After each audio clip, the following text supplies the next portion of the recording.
আমি সবসময় বাচ্চাদের সাথে থাকি, আমি পছন্দ করি। আমার মা আছে কিন্তু আমার বাবা নেই। বাবা থাকলে হয়তো আমি আরো খুশি হতাম, ভালো থাকতাম, কিন্তু বাবা নেই তাই একটু মন খারাপ হয়। ছায়াতলে যাত্রা শুরু হয় 2016 সালে মার্চ মাসে আমাদের প্রতিষ্ঠাতা জনাব সোহেল রানা ভাইয়ার হাত ধরে।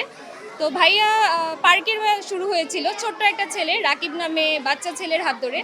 তো ছেলেটা প্রথমে আসছিল পার্কে বড়দের কাছে ঝালমুড়ি খেতে বা টাকা চাইতে। তো আমাদের সোহেল রানা ভাইয়া তখন বলে যে তুমি ঝালমুড়ি খাবে, আচ্ছা ঠিক আছে, তো আমার কাছে ছোট একটা প্যাড আছে, তুমি যদি নাম লিখে দিতে পারো আমি তোমাকে ঝালমুড়ি খাবো। তো ওই বাচ্চাটা কখনো রাকব কখনো বাকব লিখার ট্রাই করলো, তো কখনো সে সফল হয়নি। তো যতবার সে পারতেছিল না ভাইয়া তখন তাকে উৎসাহ দিচ্ছিল, না পারবে পারবে।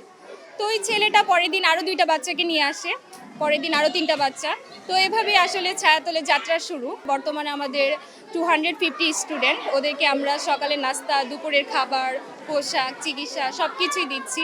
মূলত আমরা পথ শিশুদের জীবনমান উন্নয়নে কাজ করছি। এছাড়াও আরও যারা অসহায় দরিদ্র পথবাসী আছে তাদেরকে কিন্তু আমরা প্রতিদিন একবেলা এক মুঠো আহার খাবার দিই। এটাই আসলে আমাদের মূল কাজ। আমরা এখানে অনেক সুযোগ সুবিধাই পাচ্ছি, যেমন শীত আসলে আমাদেরকে কম্বল দেয়, শীতের জ্যাকেট দেয়, প্রতিদিন আমাদেরকে খাবার দেয়, তারপর আবার সকালবেলা নাস্তা দেয়, বিকেলের নাস্তাও দেয়।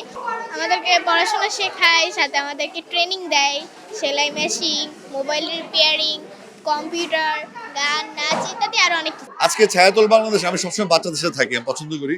আর এই শৈশবটা আমি হারিয়ে ফেলেছি, যে শৈশবটা আমাকে মনে করিয়ে দিয়ে বাচ্চাদের গ্যাদারিং, এই জন্য আমি বাচ্চাদের সাথে আসছি। বাচ্চাদের জন্য এই যে ব্ল্যাঙ্কেট বা ড্রেস দেওয়াটা তো কোনো ব্যাপার না, মানে এই যে একটা তার মনের মধ্যে যে বাচ্চাদেরকে খুশি করার প্রবণতা, এইটা অ্যাপ্রিসিয়েটেড।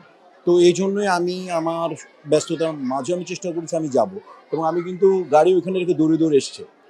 তো আমি আসতে পেরে আমি আসলে খুবই আনন্দিত এবং গর্বিত এবং সম্মানিত।